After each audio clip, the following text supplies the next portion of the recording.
disciplined team. And there was a few times, and there's a couple of plays you can point right to where that was the issue, and it made it, caused us to fall a little short of what we went up there to do. But our football team's still fighting. They fought hard, and not always smart in certain situations.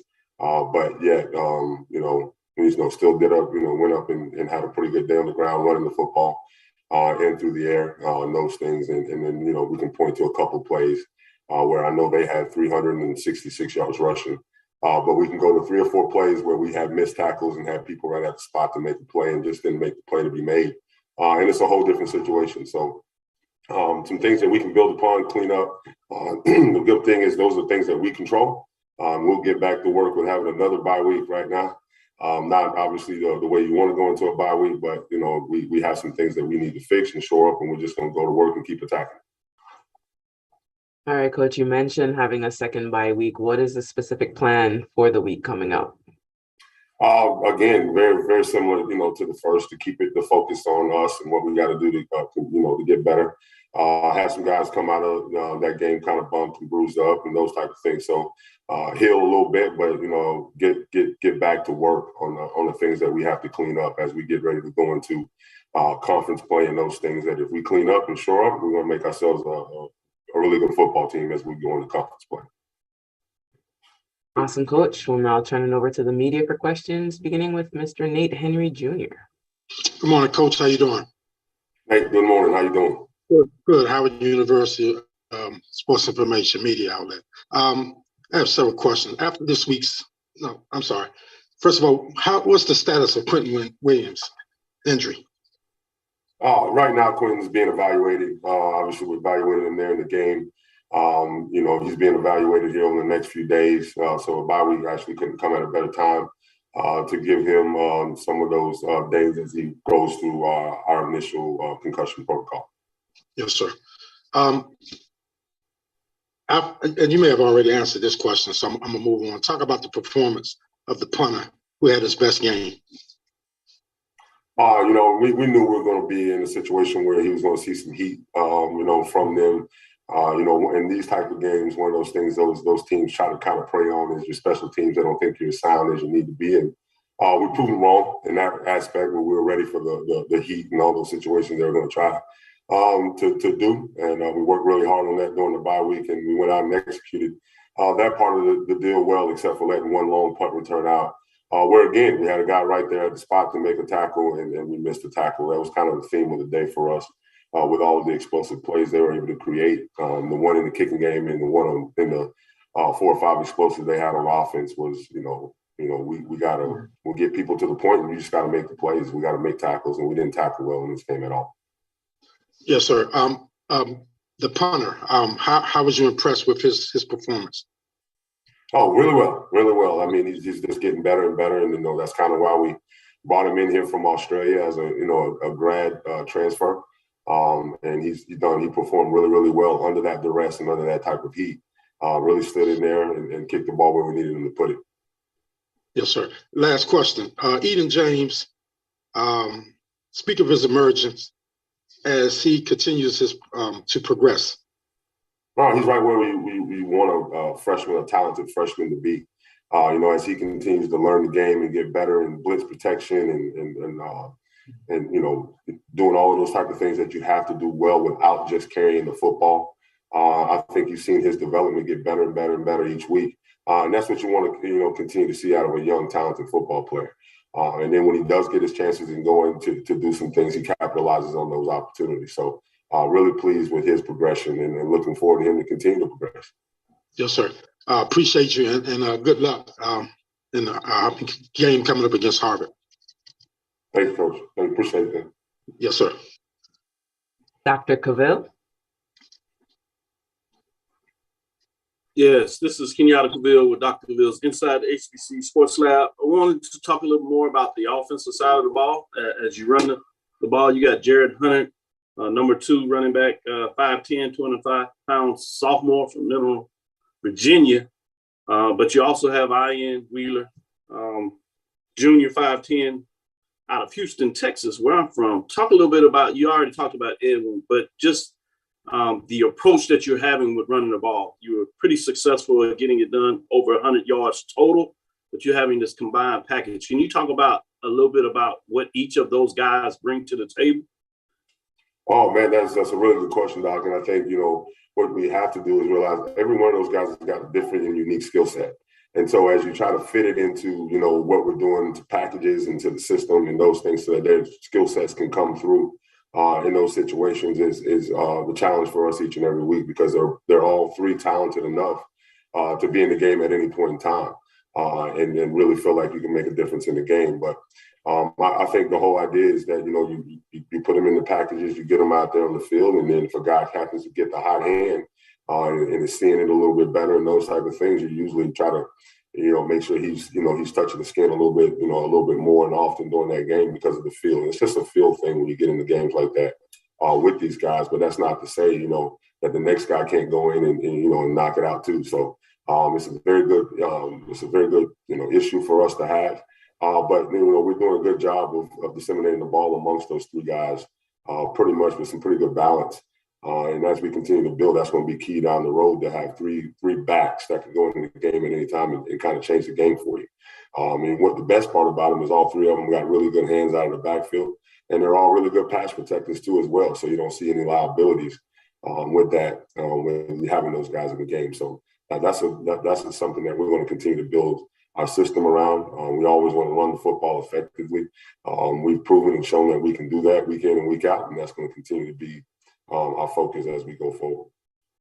I want to stay a little bit on the offense. Obviously, you have Casey Hawthorne that put up 100 yards, the junior there out of Florida.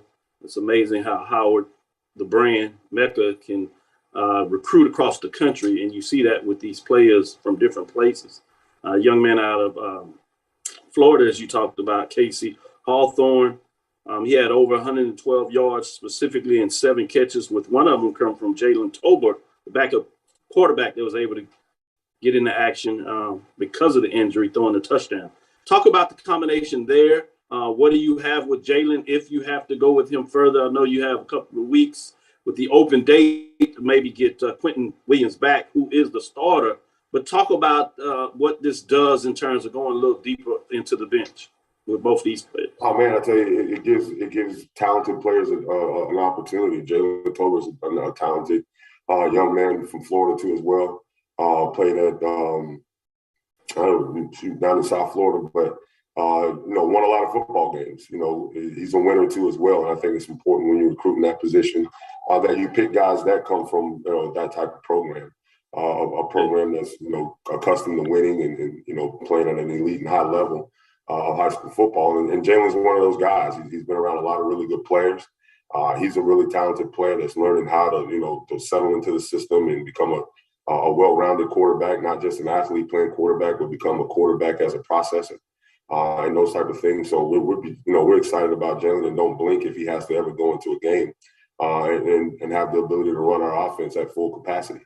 When you talk about a guy like Casey Hawthorne, just the versatility that he brings for you in your offense, because he's a receiver that has the skill set of a receiver, but he also has the ability to be a very good runner after the catch. So he's a guy that can turn into a tailback in the open field and run and have vision and balance and power like a running back in the open field. So finding ways also to keep him involved in what we do is each and every week a priority for us as well. So we have a pretty good skill set offensively that we have to make sure that we're putting the ball in the playmakers' hands.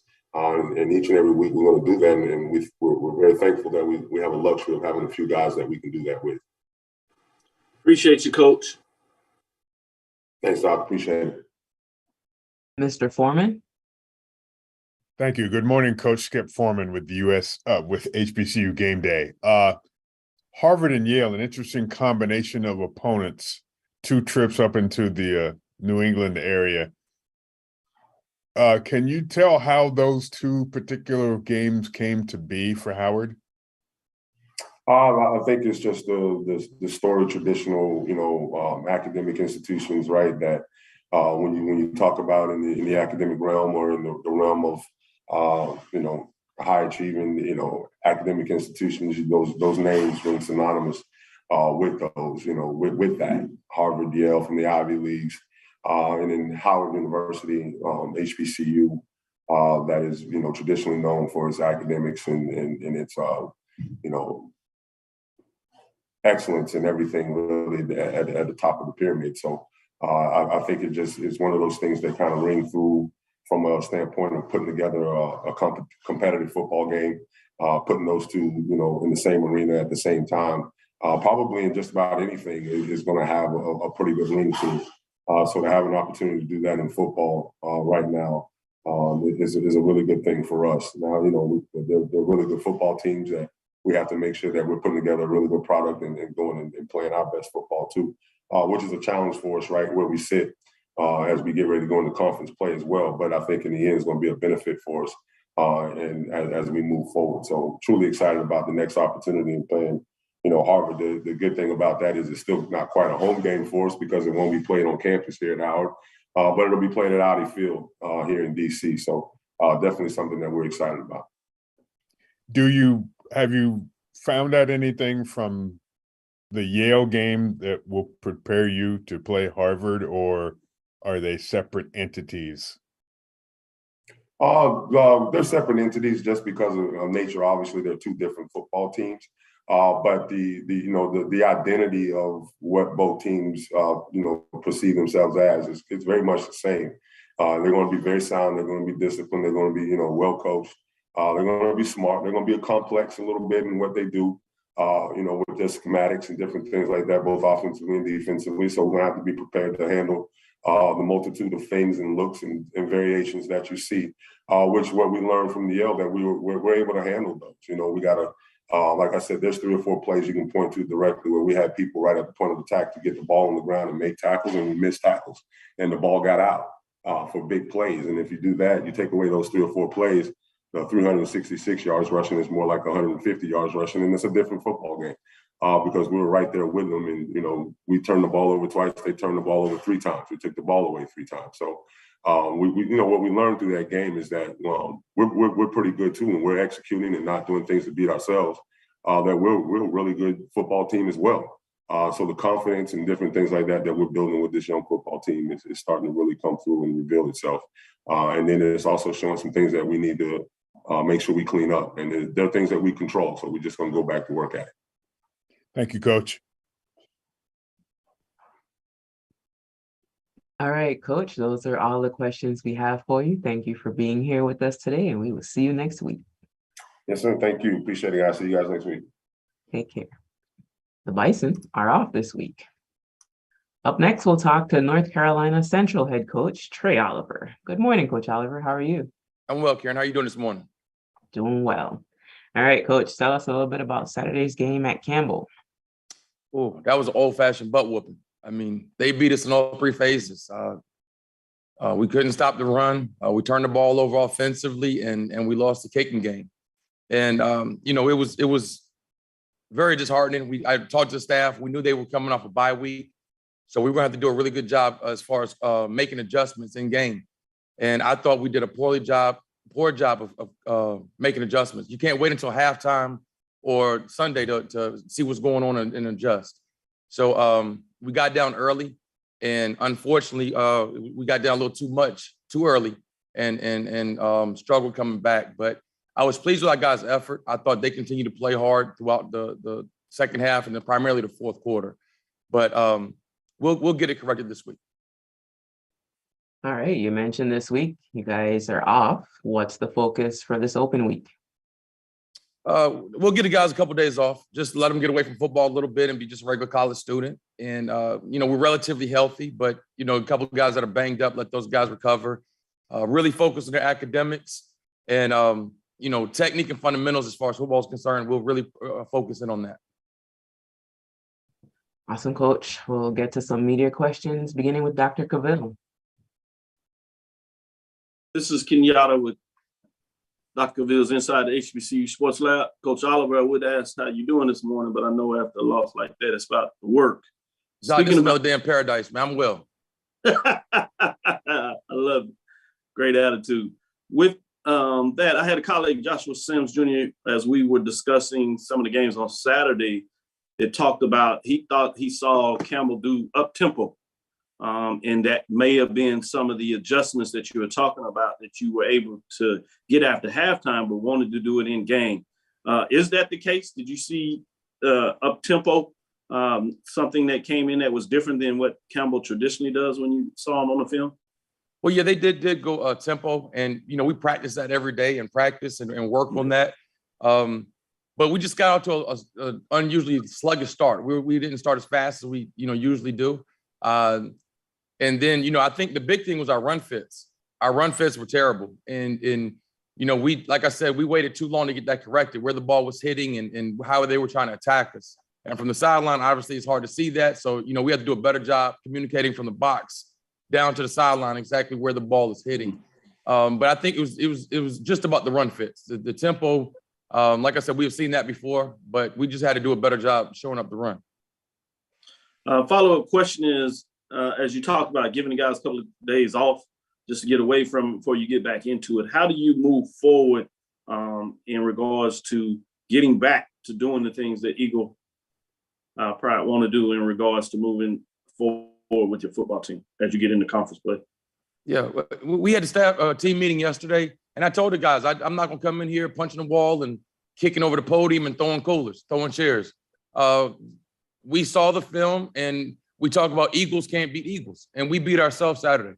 We really did, and that was disheartening.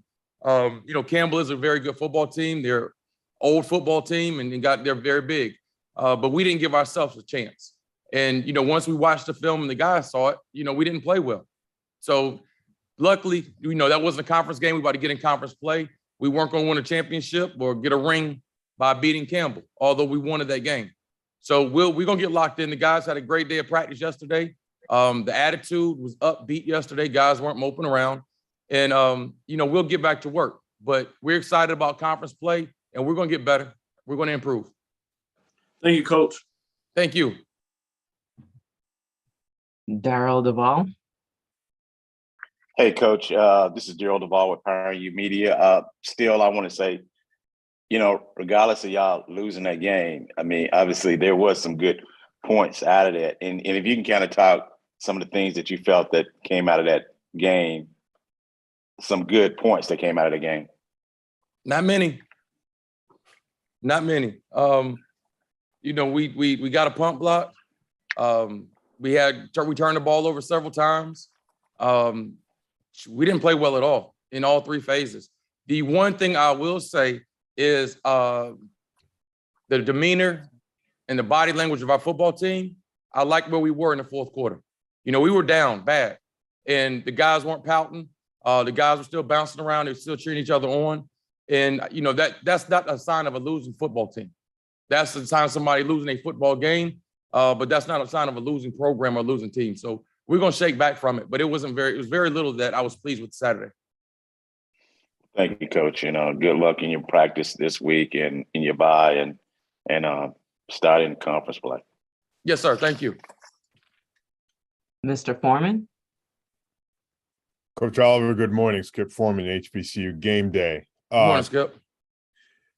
You mentioned a week ago that these were NFL-sized linemen, and looking at their depth chart, Campbell's depth chart, the lightest guy on the front was 285, and that's sort of remarkable. When you see that, not just scouted, but actually run up against that, what sort of things crossed your mind as you're trying to attack those guys and slow the offense down? You have to really focus on your technique and fundamentals. We played against big offensive lines before, and, we weren't, I guess, scared of them or anything like that, but you can't play high against those guys. As a defensive line, you've got to, stay low, bend in your knees and hips, and use pad level and leverage. And, we thought we'd be able to get up underneath those guys and if we came off the ball hard, but we didn't do that. Our defensive line was popping straight up, and we got knocked off the ball. And we knew going in, if we did that, we were going to have some problems. I was hoping that we were going to play better up front with our defensive line. And unfortunately, we didn't. We had some guys coming off an injury, and that was their first game back. And, we looked a little rusty up there. But, and it wasn't just D-line. It was, linebackers as well. Like I said, our fits. And then when the game kind of gets away from you a little bit, guys start trying to do too much. And if I'm supposed to be outside on the edge, don't peek inside trying to help somebody else out, because now the ball bounces. So it was a lot of things that were going on that we hadn't done all year. But, that was the first time we were down and we got tested. So the guys saw it on film, and we'll get that correct. And along a similar line, you today mentioned how the team was still upbeat, attitude seems to be good. Is talk about what that says about your coaching and what the attitude you've tried to convey to your players, because a game like that can take a lot of wind out of your sails. What we talk about, our philosophy is be great. And first it starts about believing in yourself, believing in the program and each other. And then one of the things we talk about also is having a great attitude. And I think, your attitude is everything, whether it's positive or negative, it's going to rub off on your teammates or the coaches. So if I come in here pouting and dragging and moping, that's what the guys are going to do. So regardless, we got beat. We lost the football game. And it's been a while since we had lost one. But, things happen. Things happen. We don't want to lose, obviously. But, sometimes you stub your toe. But it's all about how you bounce back. And we will bounce back from this. Appreciate it, Coach. Thank you. Thank you. Mia Berry. Hi, Coach Oliver. Mia Berry with ESPN's Anscape. How are you today? I'm well. How you doing? I'm doing well. So this team's finished pretty much majority of their non-conference schedule. Can you talk a little bit about how would you rate your team, their maturation process heading into conference play? Well, I liked our non-conference schedule. We were tested. We played a top 25 team in New Hampshire. Had to go up there in a tough environment and play. We played a North Carolina A&T, one of our rivals. This weekend, our hotel, we lost power, so we couldn't meet Friday night, and we were worried about feeding the guys breakfast Saturday morning. So we've been through quite a bit, and I think we are, as young as we are, we have a mature group and a great group of young men. And, we've been tested, and I hate to say it, but this loss might have been the best thing for us. We might have needed a wake-up call. So we've been tested, and I think that we'll be prepared going into conference play. You mentioned the young group. What are some things that you saw in these first 5 games that you think would really help carry this group throughout the conference season and maybe even a little bit further than that? The chemistry. I think offensively up front, our offensive line has played well all year. This past week, we couldn't really run the ball like we wanted to because we got down and had to throw it a little bit more. But they got movement this past week, and our run game has always been there. Our quarterback Pee Wee has had an outstanding season thus far. This past week, he had a rough game. He did have 2 turnovers. And at the skill position, I think that our receivers can make plays. Unfortunately, we dropped some balls this weekend that were uncharacteristic. And, defensively, we have been playing fast. So I think we will work to put everything together and continue to improve and be ready for conference play. Thank you, Coach. That's all I had. Have a blessed day. Thank you. You too. Mr. Foreman. Coach, I want to get back to one thing you just said. You say you got to your hotel, I guess that was on Friday, and you lost power. Go through that ordeal real quickly, if you could, please.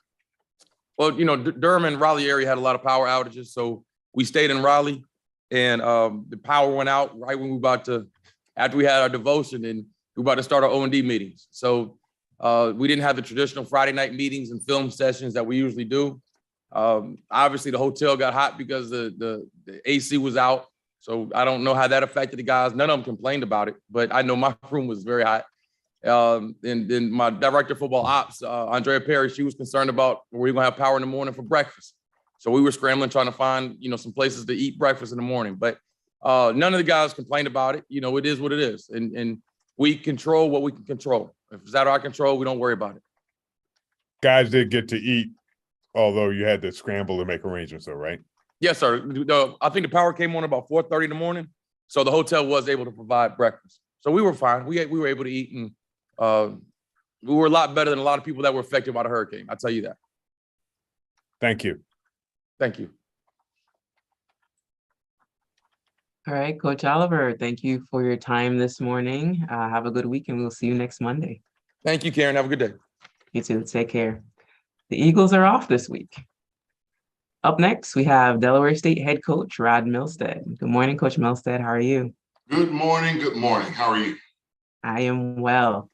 Can you tell us a little bit about Saturday's game against Robert Morris? Well, Saturday's game is kind of crazy because we really thought we'd be impacted by the hurricane, and by the grace of God and a lot of prayers, we really weren't. It was a fantastic weather game. No rain, a little windy, but all in all, a good atmosphere for football. We did a lot of things to prepare for the rain. I mean, there was no band, there was no cheerleaders, and I really told the kids that you'd probably have no fans, but our fans came and they showed up, and it was, like I said, a good atmosphere for football. Awesome. Really great to hear that. You two and the Hornets are off this week. What's the plan for your open week? Thank God for the bye week. That's the first thing. It couldn't come at a better time. We got some guys that are banged up and need some time to rest and to heal. We're 3-2 going into conference play, and our schedule doesn't get any easier. I shared that with our guys yesterday. You know, we are two of our MEAC opponents, homecoming opponents, and so our first games out the gate is going to be Norfolk and then Howard, and then we have our own homecoming. So it's going to be very interesting. But this break right here to give our guys an opportunity to heal up. Go back to fundamentals, which is huge for us right now, especially on the offensive Just in side. case. You do me one favor. I'm telling you, it must be a Coach Milstead thing. That's what it Sent is. me, Dr. Cavell got to be a Coach Milstead I thing. It sent got to you the be. lesson plan. Hey, Darrell, man, mute your phone.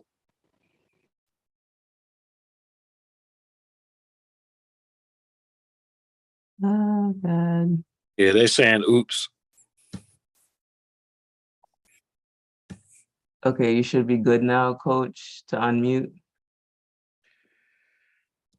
Coach Milstead. There we go. Unmute me. Okay. Yes. There we go. Thanks. But all in all, offensively, I wasn't pleased with last week's performance. 5 first downs, 115 yards. That's not good. That'll get you beat regardless of who you play. We were very fortunate to come out with a win. Defensively, they're the defense that I've been sharing with you guys every week. You know, there's a reason why we've had success, and it's been because of our defensive maturity and the way those guys play. They kept us in the ball game, did a lot of great things, created turnovers, got the ball back, created short fields, and we were able to put the ball in the end zone, and then even scored on special teams. We talked about if you're not on the field, then you're a starter waiting to play. And those guys on special teams took that very, very seriously and were able to get a muff punt that went into the end zone. And man, hell, we had 3 guys on top of the football, and they had no players around it. So I was very, very proud of how our special teams played. And then Matt Knoll, our punter, did a phenomenal job getting us out of strange situations. So all in all, I'm pleased with the win, but I'm not satisfied that it wasn't perfect. There's a lot of room for improvement. And as a coaching staff, you know, we've decided that this week we're going to go back to fundamentals, more individual time, and kind of hone in on the small things so that once we get in the next couple of weeks, those things won't come back and bite us. Awesome, Coach. Thank you for that. We will turn it over to the media, beginning with Dr. Cavill. This is Kenyatta with Dr. Mills inside the HBC Sports Lab. Good morning, Coach Mills. Good morning. Good morning. How are you? I'm doing well, but it wasn't me, Coach. It was not. I know it wasn't you this time, but how big is that lab? Because you keep saying you got a lab. How big is the lab? The lab is big. You know, Okay. We travel with the lab. We go to work in the lab. We get in the lab to make sure that we can give the people what they want in terms of the information on HBCU sports. Fantastic. Fantastic. One day, invite me to the lab. Oh, please. We'll have an interview set up for you. Really can go inside the coach's locker room. Okay. I like that. We'll do that. We'll do that. Coach Mister, I want to talk a little more about this defense. I got a chance to actually watch this game, and so the tone that the defense was able to set to keep you in this game. And it was an old-fashioned slugfest in a lot of ways. I always talk about the toughness of your team, but this is a chance where the team got to show it and come out victorious with that. Talk about some key players that really, on each level, if you would, on the defense that set the tone in this game. Well, if you start with the front's always your defensive line. Defensive line put a lot of pressure on their quarterback, plugged up holes. And you got to talk with Isaiah Williams. He's our guy he's a pro prospect, and kind of the defensive line kind of feeds off of him. And then right behind him, you got another senior, Corey St. John, who had a phenomenal game. I mean, tons of tackles, and then end up getting a pass deflected and caught it for an interception, which is really, really good. Then Kevin DeShields, who's also a senior. We're senior loaded on that defensive line. And he comes in and he just controls the center. So they just can't run the football. And the quarterback is kind of corralled when you look at it. And then we got Omakis Langley, a freshman, a redshirt freshman, who's just come on. He's our pass rushing threat. I mean, you're talking about a kid that's 6'4", about 265. He's long, he's quick, he's fast. He has all the tools, and all he's done is learn from Isaiah and just kind of perfected his craft. When you look at the linebacking core, I would just tell you to pick one. You got Mario Goins, number 45, did a phenomenal job. You got Aiden Weber, number 44, who is just he just hates the other opponent. That's what he does. He just every week he comes out, man, and I got to calm him down before the game because he's a loose cannon when he's out there, but played really, really well. And then we gave the game ball to number 55, Brooks Parker. He's our senior linebacker.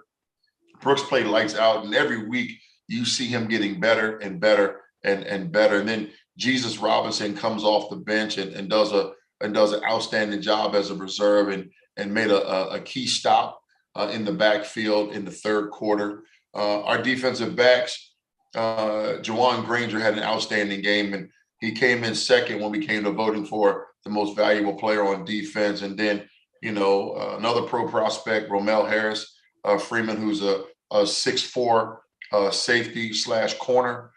He's a shutdown corner safety. The scouts have been in on him because he's had a phenomenal year. He just, we call it his no-fly zone. He does a great job when the ball's in the air, tracking the ball.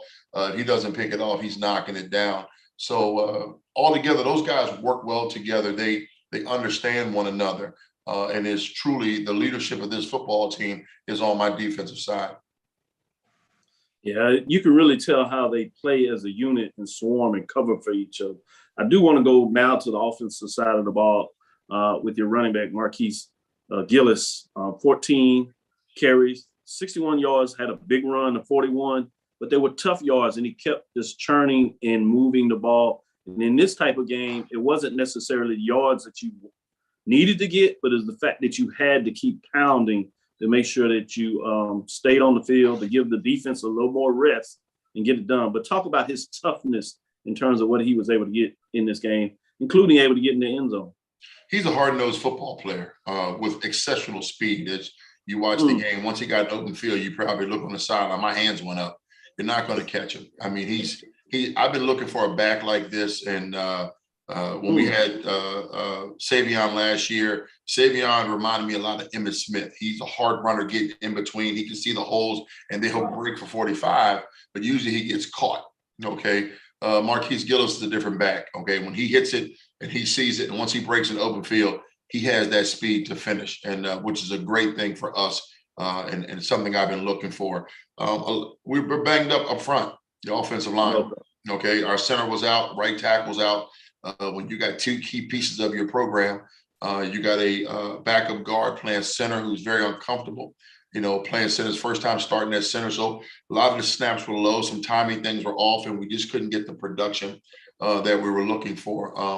But all in all, Wade Ings, I got to take my hat off to him. He was the running back that came in the third and fourth quarter. He was the guy when it comes to closing the game out. Wade is the guy to close it out because he's smart, he's older, He knows what it takes. He knows down in distance. He knows, hey, coach needs 3 yards. I'm gonna give 4. Okay, and so if you watch the last 4 minutes and 38 seconds, and we're running the ball, Wade Eanes is touching the ball some type of way because we feel very comfortable. He's going to close it out. Very solid win. Thank you, Coach, for your time. Get healthy during this open week. Take care. Thank you. James Hill. Uh-oh, Mr. Hill. You're muted. Mr. Hill. There it is. There we go. It is. All right. Hey, Coach, I hope you and the guys are well. Congratulations on that victory. A shutout defensively in the second quarter and the third quarter. Talk about that Hornets swarming defense. They're pretty special. Like I said previously, they are the heartbeat of this football team. That's where the majority of our seniors lie, especially up front on that defensive line. They come to practice. What you guys see on Saturdays is what I see every single day. They make it very difficult for our offense to move the football, whether it's in the air or by land. They're just a stingy, bend don't break, and then when you really, really need them, they show up. And I'm so proud of those guys and their leadership. But on the other side of the ball, we definitely have to heal a little bit and be able to match that intensity. We can't leave our defense on the field for 72 plays. Coach Jared had an opportunity to do his thing, so to speak. Just talk a little bit about your offense. As you say, you want them on the field more with a balanced attack. Yeah, Jared coming back off of a small injury. He didn't play the week before, and then almost 2 weeks, he played 4 plays against Lynchburg, and then he came out. But he's getting himself back, and this week right here is going to be good for him because he needs the rest. So this week and then some of next week, but he'll be ready to go when we come down to Norfolk. It'll be definitely Jared Lewis ready to rock and roll. Coach, in closing, going forward, what do you envision? And just talk about Delaware State University football going forward. One step at a time. That's what I told him yesterday. Okay. You can't win a championship unless you win the next game. That's just how it works, especially right now with the MEAC. Okay. The next game is the most important. We're not looking at anything else except traveling down to Norfolk in 2 weeks. Okay. And playing in front of a hostile crowd. I know their stadium holds 30,000. I'm quite sure it's going to be close to capacity. It's their homecoming. Okay. And no one's going to like that red team coming with that state on the side of their helmets. They're not going to like them. Okay. And I've already prepared our guys for what it's going to be. So we're getting a chance to work this week and get a chance to work next week and then come out and really, really test everything that we've been doing the past 2 weeks and putting this thing together. I want to see us play a complete football game. That's what I want us to see. Offense, defense, special teams. We played an offensive game, a defensive game, special teams game, and then, defense and last week and special teams really was the key to victory. I want to see us put all 3 phases together and play a complete football game. I guarantee we'll look different. Thank you, sir. Have a great week. Thank you. Darrell Duvall. Hey, Coach, I just want to say congratulations on the game. Also, I apologize. I keep forgetting when I finish talking to put this thing back on mute. Yeah, man, I just had to remember that. But anyway, Coach, I just want to kind of go back over, what coming up this week, because you're getting ready to play a team, Norfolk, in 2 weeks, October the 15th, and they are 0-5. And so how do the players feel? Because, they're, like you said, you're playing against a hostile crowd of about 30,000. So basically, in a nutshell, just your thoughts on that game coming up and what y'all plan to do this week to work out whatever problems y'all have. Hey, Daryl, did you follow Delaware State football last year? Pretty much, somewhat. Okay, well, maybe you can talk to Dr. Cavell because we did the same thing last year on Thursday night in front of a national TV crowd, okay? And we got our tails beat on a team that was over. So that means nothing to Coach Milstead. Matter of fact, that's the worst possibility that I can think of. So I've already talked to my kids about that, Okay. A lot of times people look at the record and don't look at the character or the content of the team they're playing. Okay. I look at the character and content of the team we're playing. I look at their head coach. Okay. He has a winning tradition. At any time, that team can catch on, okay, and catch a blaze and follow their head coach. And next thing you know, the team you saw on film ain't the team that showed up. Okay. So if you're asking me, no, we're going to come prepared to play a team that's ready to play at homecoming. It has a lot of excitement, a lot of a tradition, and a team that's going to want to beat Delaware State. Okay, so what we're seeing on film is just probably a little tidbit of who they are, but they're going to give us their best game, and we got to play a complete football game to come out victorious. Thank you, Coach, and good luck in the game next week, in 2 weeks. Thank you. All right, Coach Milstead, thank you so much for your time. Have a good week this week, and we'll talk to you next Monday. Sounds good. Take care, guys. The Hornets are off this week. Up next, we have Norfolk State head coach Dawson Odoms. Good morning, Coach Odoms. How are you? Good morning. How you doing? Doing well. Can you start us off with an opening statement about Saturday's game against Sacred Heart? Well, we started off playing inspired football, tough travel, but I thought our guys were really well prepared. We got through the first half, 17-14. We rolled with Jalen Adams, and he did an outstanding job of just moving us up and down the field. And you go to halftime, and it's a 17-14 ball game. And, we're implemented the triple option and was able to get our running game going. And I thought those guys did a great job of executing. In the second half, really 3 plays. We threw 2 interceptions, and we dropped a punt, and then the punter threw it up in the air, and they returned it for a touchdown. And it's like, next thing you know, it's 31-14. But it was 17-14, 24-14. And that team was executing. They was playing well. We were playing hard and just trying to taste victory. But I thought our guys were competitive, and they handled themselves the right way. We're chopping away at it. We're not where we're going to be, but we got this week to be able to get where we want to be. And I told the guys, I think option give us an opportunity to level the playing field. And Jalen Adams ran it at the Citadel. And now we got to just work on adding some things to it. But I like where we are. Our guys are spirited. They're positive. And I think that's what you got to do. You got to stay positive and just keep going in the right direction, as we call it, chop wood, carry water. Awesome, Coach. So you all open up MEAC play this weekend against Morgan State. What can we expect from the Spartans? Well, I know we go play. It's their homecoming, and like anything else, at HBCUs, when it's homecoming, you're gonna get their best effort. They're playing well. They're doing a great job up there getting that football team prepared to play, and they're winning. And when you're winning, you create some confidence. And when you're not winning, it's hard to find anything that you done right or look like you did right. But at the end of the day, I think we're going to go up there with the right mindset. And we know it's the second half of the season. And that's what we're telling our guys is that, we got to play and we got to quit shooting ourselves in the foot.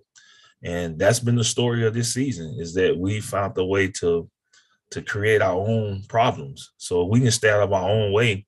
We think this has been an exciting football game. And no matter what our record is, we told our players, you win, you in first place in the conference. And who would have figured that out the 0-5 start?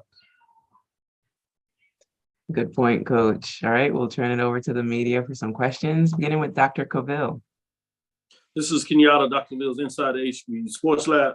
Good morning, Coach O. Good morning, Dr. Cavill. How you doing? I'm doing well. As you talked about, you answered every point in the first half that you pretty much saw from Sacred Heart in terms of answering. So I imagine that's a good sign in terms of the program being able to facilitate that.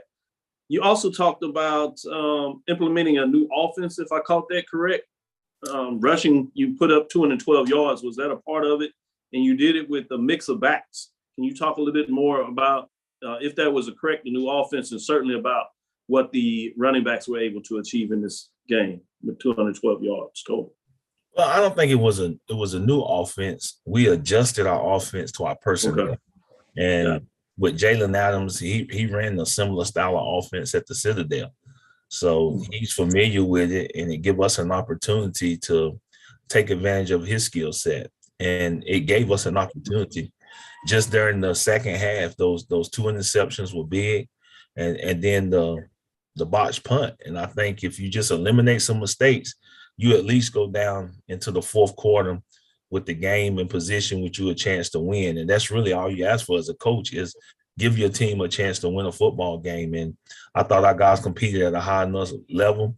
But again, when you're not winning, it seems like the ball don't bounce your way. So you got to look at everything you're doing. It's not a lack of confidence. It's one of those seasons that we had to go through at the start.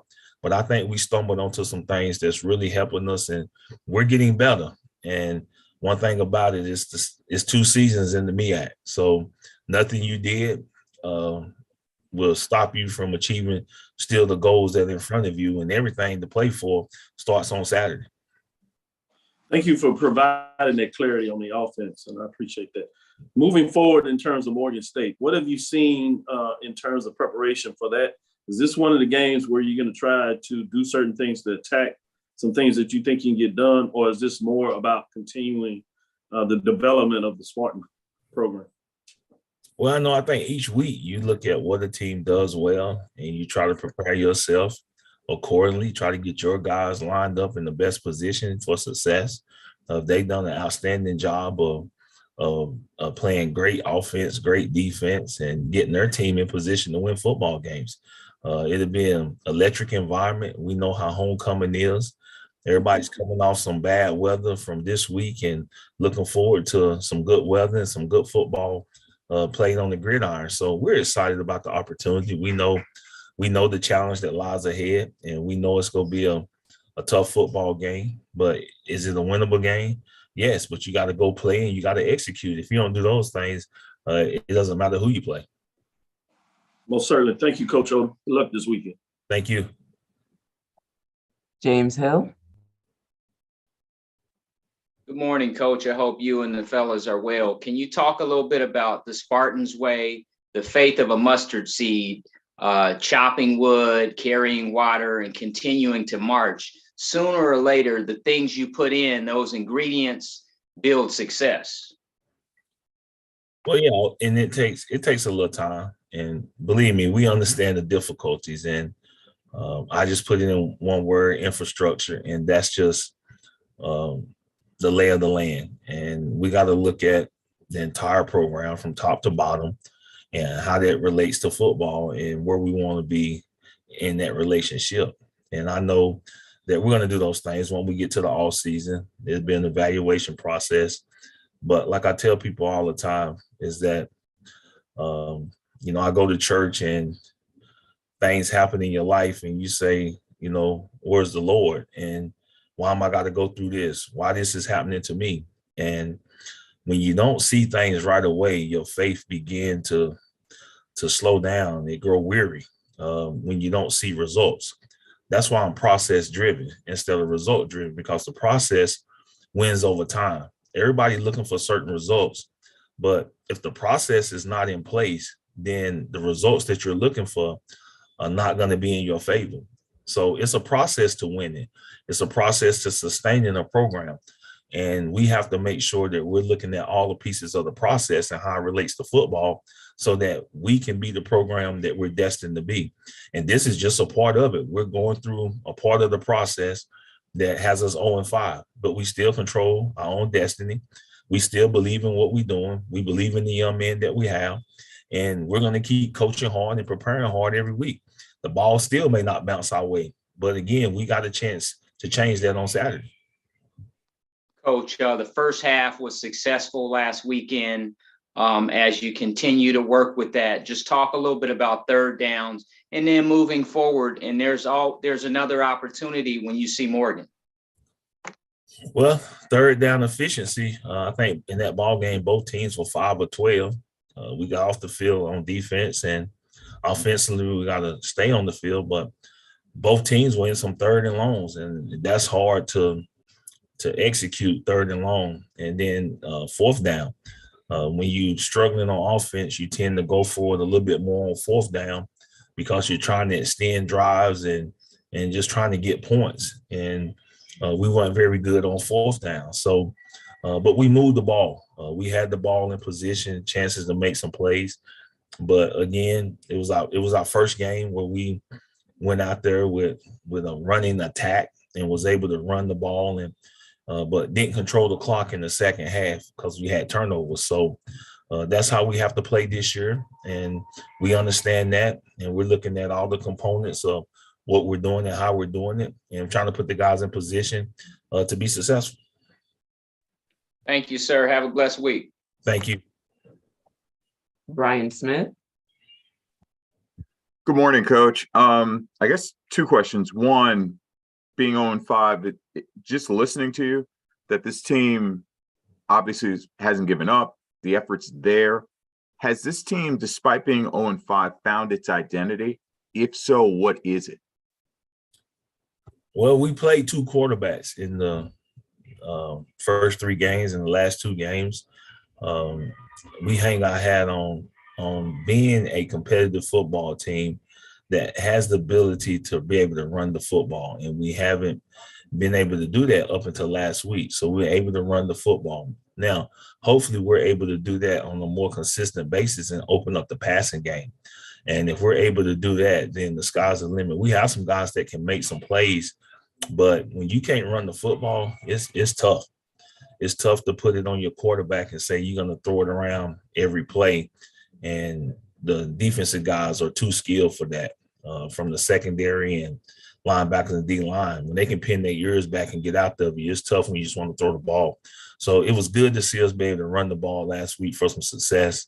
And now it's just a matter of playing together, complementary football, then force any turnovers on defense and too many penalties. I think those are two categories that we have to clean up, especially once we get into conference play. This week, we got to play a near perfected game in order to be successful against Morgan State. One follow-up. What are you saying specifically to keep this team mentally engaged? Because you can physically get through everything, but how is it that this team's still able to just keep moving forward? I mean, it's pretty much even in terms of time of possession, the yards were there, but how are you able to mentally just keep them engaged every single game up until this point?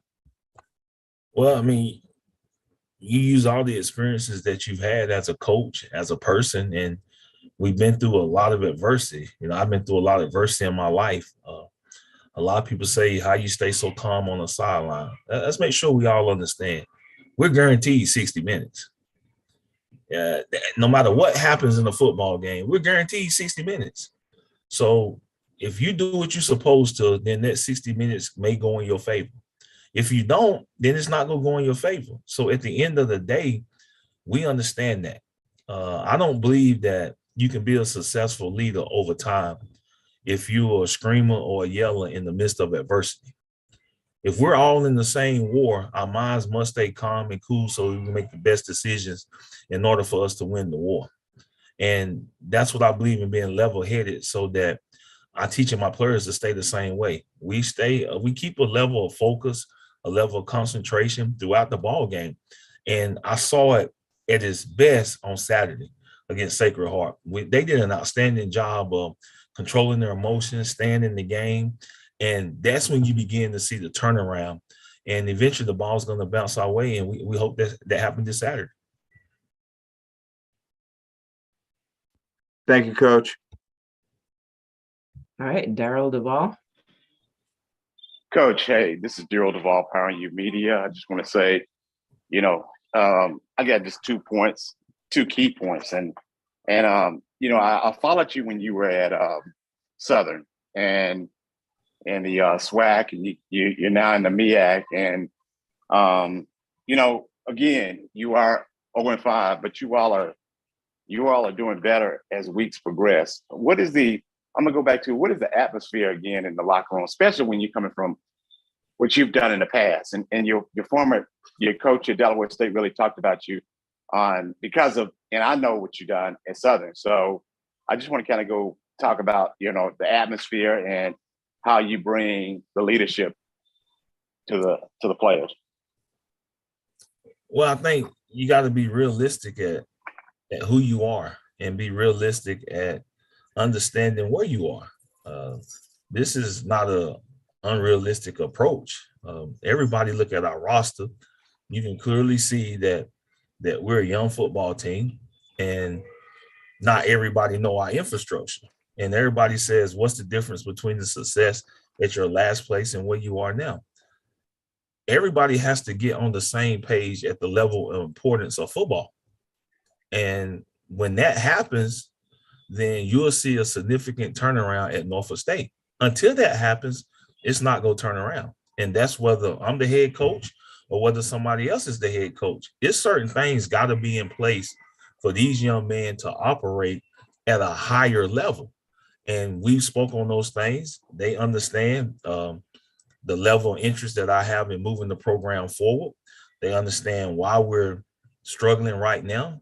And we understand we got to go recruiting. So I think when you have a realistic approach to where you are in the program, you can move that program forward. And it's not going to take a whole lot of time. We want some success this year. And these young guys are going to have to grow up really fast. And they're going to have to make some plays. And they're going to get challenged. And we understand that. But the best way to accept the challenge is to go out and put your best foot forward and grab the bull by the horns and say, I'm here now, let's go to work. And we got guys that's willing to do that. And I think that's why our locker room is staying together and we're moving in the right direction. And we know COVID, Norfolk State didn't play during COVID. We're talking about a 2-year issue where a lot of them didn't lift weights. A lot of things didn't happen during COVID. So now you start looking at those guys, they're in their second year, and think about where they would have been had they been just training hard, like some of the other schools were doing during that time of COVID. So we understand one recruiting class.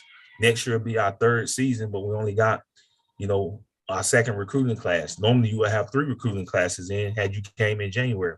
So we understand some of the dilemmas that we're facing, but we're 0-5, and we're the only ones in the locker room that can change it. And we can't change it if we don't stay together. And last question, how do you feel about the upcoming game that you got this week? Well, I feel great. I don't have, any ill feelings, or my health is good, and the football team is preparing hard, and our coaches are working hard. We just need to play a complementary style of football and execute at a higher level. Quit shooting ourselves in the foot, and that has a lot to do with the opponent. They're watching film. They're probably looking at, we can do this, we can do that, we can attack this, we can attack that, and we put that on film to say, that's who we are. But we're going to be a little different of a football team, and we're continuing to be that each and every week. Once you see us play on Saturday, we're not no easy out. We're going to show up. We're going to be competitive. And we're encouraging our guys every day execute at a high level. And we understand we got some weaknesses at some areas, but at the end of the day, that's who we got.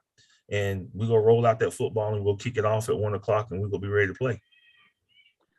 Coach, I want to just say good luck on the game. I know you can do it because you did it at Southern University. I know you can do it at Norfolk State. Well, appreciate that. We're going to get it done. We believe in what we're doing. We believe in the road that we're traveling. And again, every year is an evaluation. And the first half of our season, we're 0-5, and we're ready to take on the second half. I always tell them it's how you end. It's not how you start. So we started in the middle a little bit last year, and then we fell off at the end. Now, hopefully we can get it rolling on Saturday and see if that ball can bounce our way. All right. Thank you. Thank you. Mr. Foreman. Good morning, Coach Odom. Skip Foreman from HBCU Game Day. You have mentioned shooting yourself in the foot. What, if you will forgive me, are the biggest shots to your feet? And can you correct them, and how do you correct them? Well, turnovers.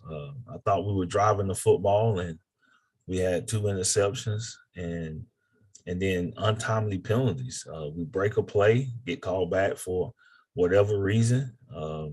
We extend the play. They had a drive where they scored to make it 31, and they had we had 2 pass interference penalties called on the same drive. So that's 30 yards in penalties. So it's easy to get down the field if you're going to give them 30 yards.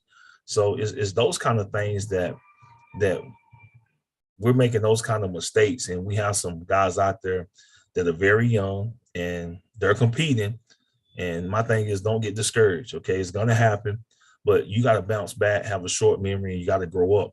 We got another week, and guess what? Some of those same guys gonna be out there. So we understand that as a coaching staff, and we got to work hard to make sure those guys are playing at a higher level and playing better fundamental football, so it don't cost the team. And I take it the PI calls you're referring to were in the Sacred Heart game. Yes. Do you can't take the guys off the field and put in somebody else because you said they were young, and I guess their replacements are as young, if not younger. So just coach them up to get them out of the habit? How do you address eliminating mistakes? Well, the biggest thing is don't panic, is that you realize that you're in position. And sometimes at defensive back, we panic thinking that, they're going to make the play. And you put your hands on them, or you grab them, or you hold them, and it's not necessary. So just using better technique, having a better understanding, and playing the experience. Now played in your first game, so now maybe your second game be a little bit better. So, but that's where we are. We got some injuries back there in that position. So, but we're gonna be ready to play, man. These guys are young, but we can do some things as a coaching staff to be able to help them and take a little bit of pressure off of them. And we're exercising all those things this morning. Thank you, Coach. Thank you. Edward Lee. Hi, this is Edward Lee with the Baltimore Sun. I wanted to ask you about Morgan State's quarterbacks. They've been sacked just 7 times thus far. How important is it to get back there to disrupt their rhythm? Well, they play 2 guys, so the hardest thing is they're also decent runners. So that's why it's hard to sack them, because they get out of trouble, and they're doing a great job of managing their offense. And they play 2 guys, they bring them in, and they both know the offense. They maneuver the ball very well. They play a lot of receivers, and they got some guys that can make plays. And that running back room is as good as any room. So they're talented, and it's hard to get to a quarterback, especially when they're elusive. So we have to be decisive in our approach and making sure that we account for them at all times. They also play behind a pretty experienced offensive line. Is there anything you've noticed about that, the front 5? Well, they play well together. They're doing some very good job in the running game. They're able to run the ball. If you watch them against every team that they're playing, they've been able to run the ball. They've been doing a great job of keeping the quarterbacks upright.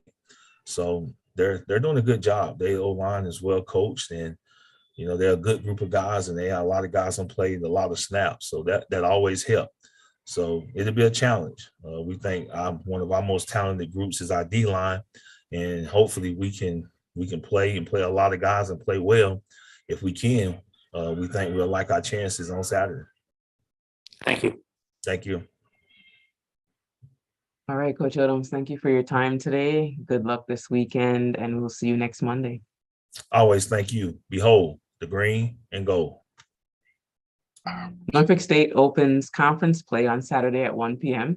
against Morgan State. Kickoff is set for 1, and the game will air live on the MEAC Digital Network on ESPN+. Up next, we have Coach Buddy Pugh from South Carolina State. Good morning, Coach Pugh. How are you? Good morning, Karen. How are you? Doing well. All right, Coach, talk to us about last week's game against South Carolina. Well, seems to be like it was so long ago until I almost can't remember. We had a little bit of a upsetting week. I guess last Monday when we had this call, I had no idea we were going to play on Thursday. And then later that week when the weather started to turn a little bad, we decided to move our game to Thursday. And it worked out. I don't know if it's any different from what would have been on Saturday. So we got out and played. Didn't play all that great, but they played 5 games now. They played us, Georgia State, and Charlotte, and had a pretty similar result. They had also played Arkansas and Georgia. Of course, both of those results were just the opposite for them. So, we feel pretty much like, it was a pretty regular kind of circumstance for us.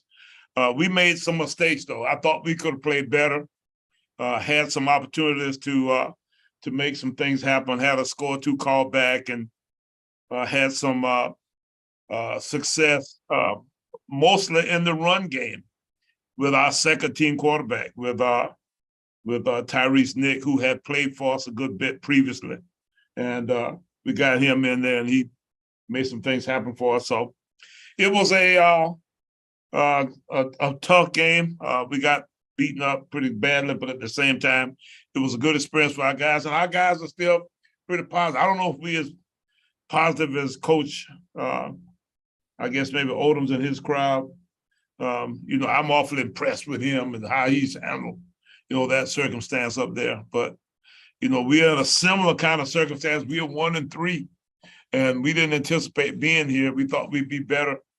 So, we kind of shook a little bit, but at the same time, my guys are hanging in there pretty good. And, we've got FAMU coming in here this weekend. FAMU's turned their roster over from last year. They got all kinds of changes. And, they've got a new quarterback. They've got a couple new defensive linemen. They got the Isaiah Land guy back. He's been out for some time, and everybody knows he was at the Player of the Year last year and Championship Subdivision FCS. So, we've got our work cut out for us. They come in here to play, and we come home. I don't know. I forgot to say that because we've been on the road the entire month of September. So October's here, and one of the presents we get for being, still around here in October is the fact that we get a chance to actually come home and play a home game. This is a youth day for us, which is ordinarily one of our larger crowds. So I'm hoping that our fans turn out. We're expecting a big crowd here on Saturday, and we look forward to being able to play FAMU at home. Awesome, Coach. Thank you. We'll now have a question from Mr. James Hill.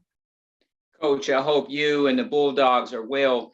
Can you talk a little bit about these so-called money games playing up where HBCU universities play Power Fives and what that's like and what that experience can be like as you move forward? Well, we played 2 now. We play UCF, which is in the group of 5. And then, of course, we play South Carolina from the SEC. And, there's similar kinds of experiences. And, I don't know if it's any different playing them than playing we played New Mexico State last year. And, in those situations, it gives us a little bit of an opportunity to create some sense of urgency in our preparation. We like the idea of going out and playing against those guys. And, it's not necessarily, any different for us than playing and A&T. We probably played a little bit better on defense against South Carolina than we played against A&T. Now, we made a mistake or two and gave South Carolina more short fields than we gave A&T, which gave them an opportunity to get another score or 2. But I don't know if there was a lot of difference in the physicality and the overall process of the game. In the A&T game, the stadium size is different. The crowd noise is a little bit different. But all in all, we feel just as comfortable playing those guys as we do some of our regular non-conference folk, on our schedule. Coach, going forward, you'll see FAMU. They have to come see you, Bulldog Stadium, the old rivalry, the pageantry, the tradition. It should make for a good ball game. And home cooking is always tastes good. Mama told me that. Just talk a little bit about what you envision this weekend. And again, FAMU, the Rattlers, the Bulldogs, and it'll be a special game. Well, I think you summed it up pretty good for me, James. I need you to come and and do some promoting for us that way. It's a wonderful occasion for the people of Florida, A&M University, and the group of people from South Carolina State to, get together and have a good old time. We have a tradition of having some knockdown drag-outs. They beat us up pretty good last year, but previous to that, we'd always had good, solid back and forth kind of football games, and it's always entertaining. And when they bring their band, you can't stir them around here with a stick. It'd be so many people. I don't think that's gonna happen this time, but I can tell you that it's always a wonderful statement to be made when we say that FAMU's coming to town. So we look forward to seeing those guys, come up here this coming Saturday. Thank you, sir. Have a blessed week. Thank you, James. All right, Luke Williams. Hey, Coach Pugh, Luke Williams from the Black College Sports Page. How are you today? Hey, Luke, how are you? All right, you got a little animated on the sidelines there on Thursday. How frustrating is it to have big plays? I think you had Nick had a 60 some yard touchdown run called back. I think one of them was a bad hold. When you looked at it on film, did you see as clearly a infraction as they appeared to call? Well, you trying to get me in trouble, Luke. you trying to get me. They do fine people for saying stuff. They had to take 2 or 3 to hold you back on the sideline Saturday. So, but I know one of them. I saw I think the tackle really pulled the guy. I think that was on the touchdown run. But on the first one, did you see anything on the first one? Well, the little deal that they seem to be emphasized this year, the blindside block. Oh, that's right. Is what they call on the downfield block. Our running back actually ran around though and got in front of the guy. Yeah, and made contact with him, and all that point he did was he, blocked back on the guy, but it wasn't a situation where the guy couldn't see him. Right. And that I thought it was all that violent. But you know what? You can't do that now, Luke. The game has changed in a way where if a guy, goes down hard in a way where it looks like, it might be a little violence to it, and they're gonna call it. I think sometimes they see some of that stuff out of the corner of their eye. They don't really get a good look at it. So at that point, they see it happen. They just got the flag just comes out. So the guy who was on my sideline said, Coach, I don't know if it was violent enough. He said, before I knew it, my flag was out. He said, so I didn't feel that strong about it either. He said, but you know what? We're not picking it up. So suffer a little bit. Now, obviously, Nick has played for you and played well for you. And obviously, he did most of his work on the ground Saturday. Is it Nick or Fields going into Florida A&M? It'll be Fields. And Corey's our guy. He didn't play very well Saturday. And he's a little bit, disturbed by it. And we are too. But, it's Corey's job to lose. Let's say that it's kind of Corey's job to share now, which gives Tyrese a little more of a piece of the action. I think we'll end up being a little bit of a dual quarterback system in some regards. But you know what they say about when you got 2 quarterbacks, that really means you don't have any. You really got to figure out something to give us some organization on how we deal with, with the fact that we got 2 guys kind of playing together. And this is my last one. I've asked you this before. You've had running quarterbacks that, ran better than they passed. You've had passing quarterbacks like the big kid that you had a few years ago. Yeah, we bringing him into our Hall of Fame here in another couple of weeks. Yeah. What's your preference?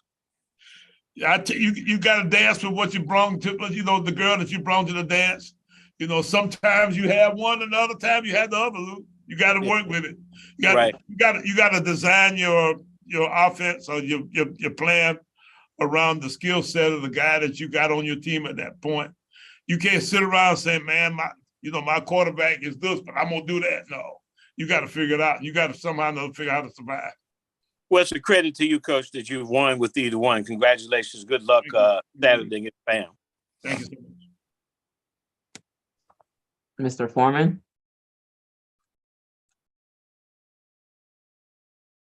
Morning, Coach Pugh. Skip Foreman with HBCU Game Day. Hey, Skip.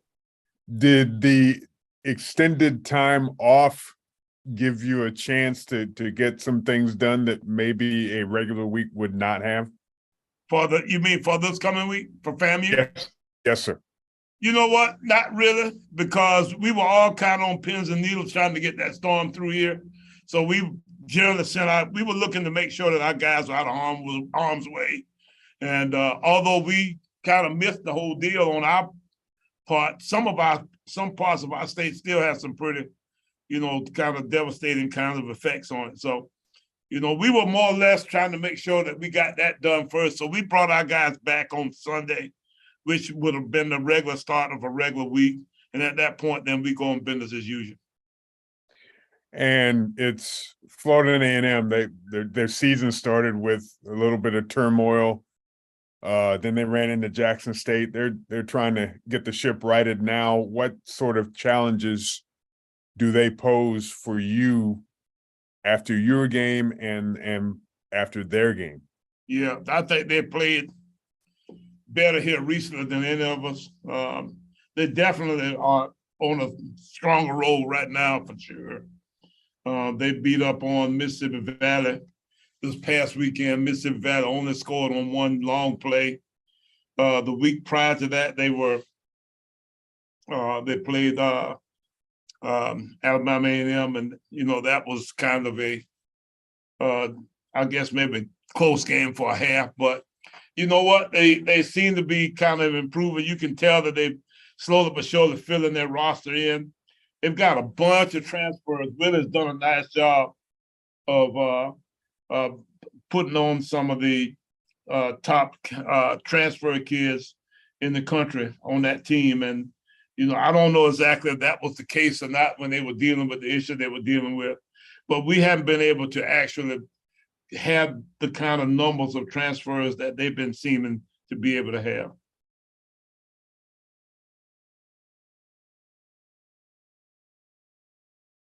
Thank you, Coach.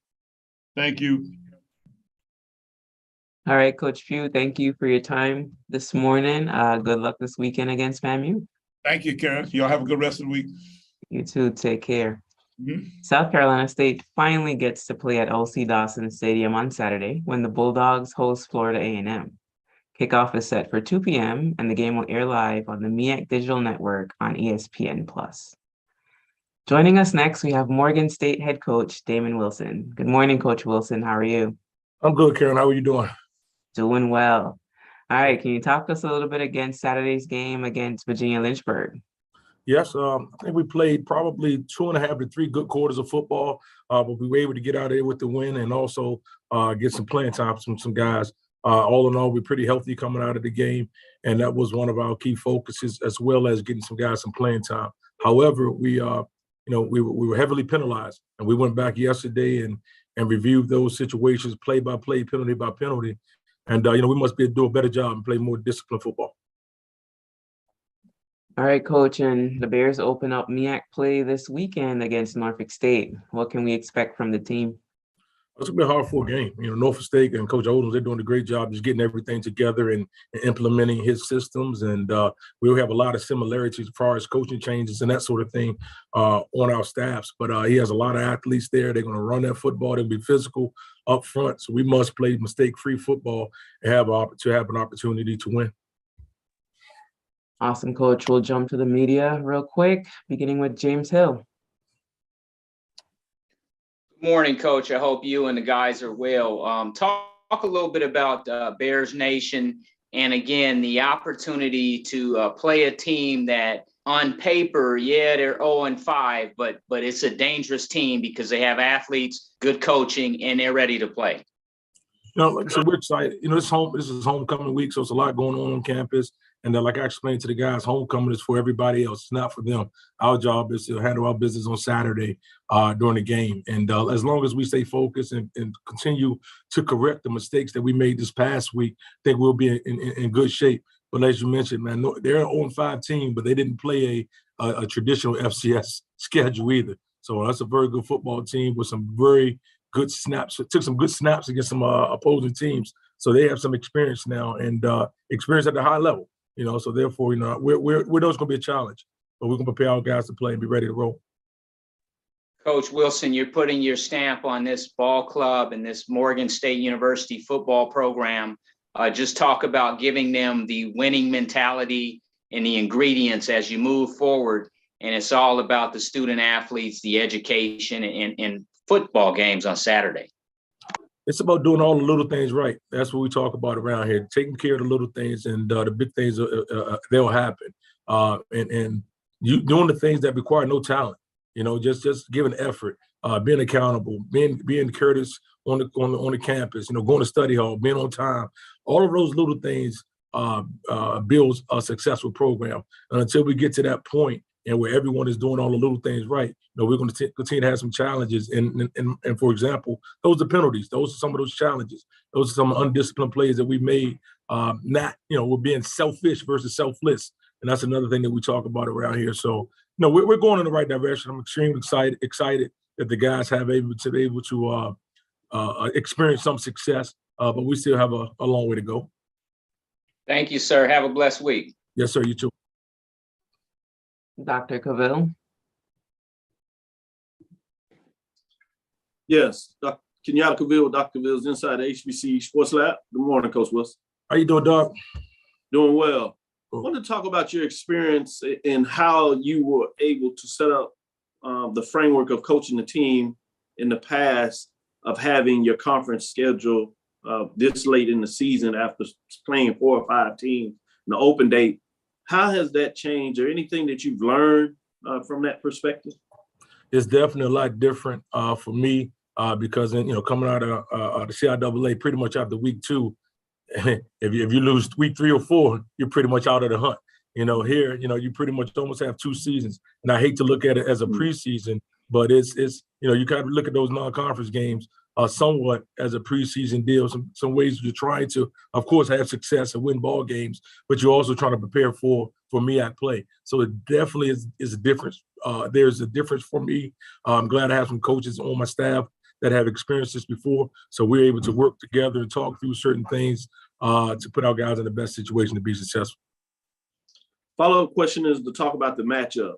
Obviously, you've talked about the danger of any team, but getting into the film, what are some things that you want to see your Morgan Bears continue to improve, particularly in this matchup that is needed for them to have success? We have to be disciplined. These guys are offensively throwing a lot of things at you, so you must be in the right gap at the right time and make the plays you're supposed to make. Offensively, we got to be physical up front. We didn't do a good job this past week in certain situations. And other times we did an outstanding job. And special teams, we're still not playing a mistake-free special teams. I know we have young kicker and all that good stuff, but at the end of the day, that's their responsibility is to kick the ball. We're supposed to protect them. So we must do our part to ensure that we don't have any self-inflicted wounds. Thank you, Coach. Good luck this weekend. Look forward to the matchup. Yes, sir. Thank you. Mr. Foreman.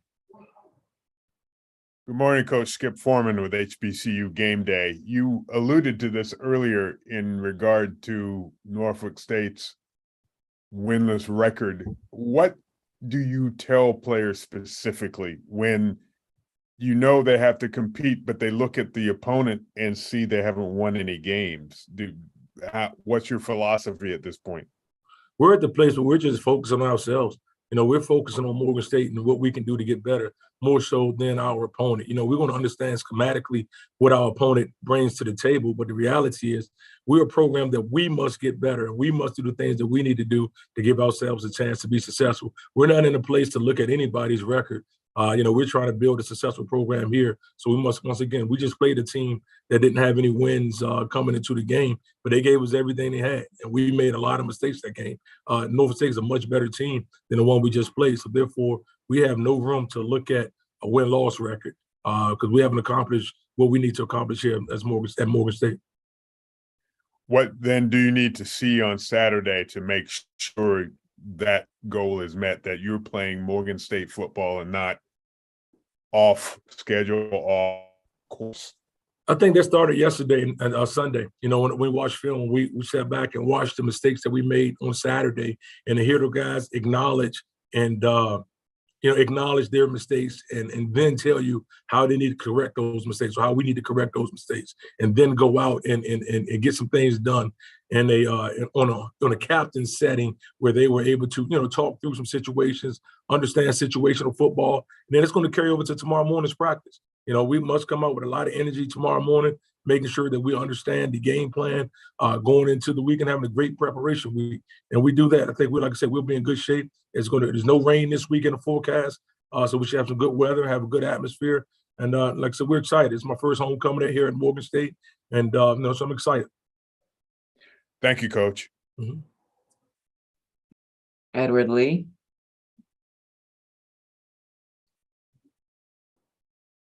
Damon, I wanted to ask you about the offensive line.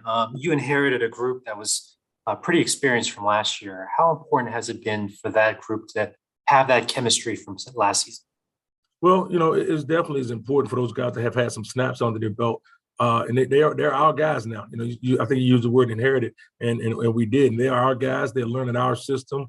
They understand what we're expecting of them, and we're going to go as far as they want to take us.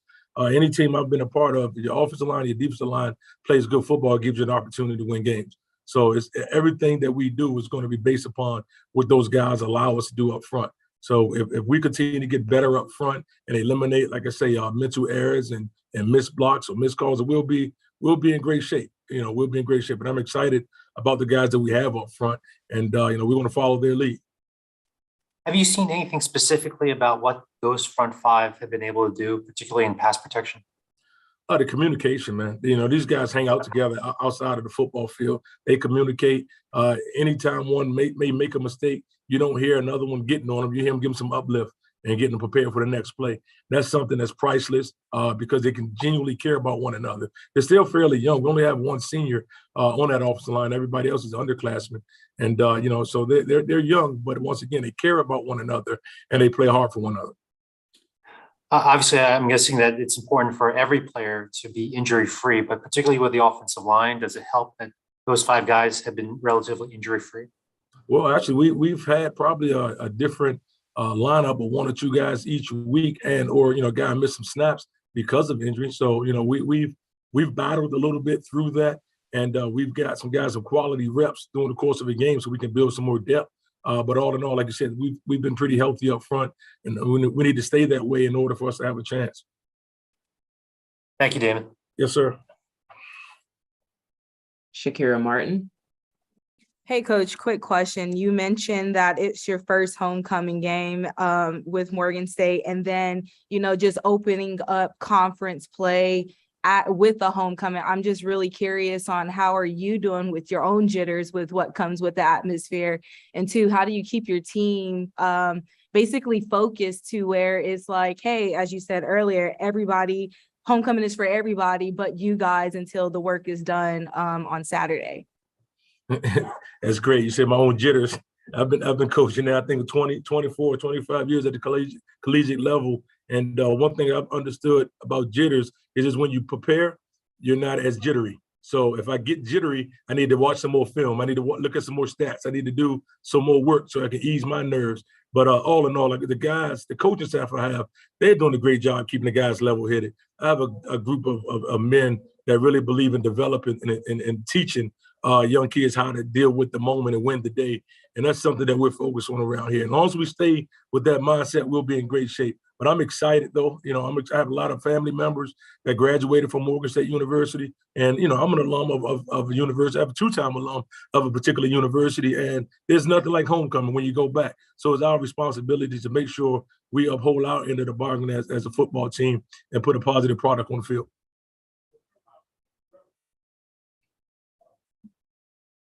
Thanks. Yes, ma'am.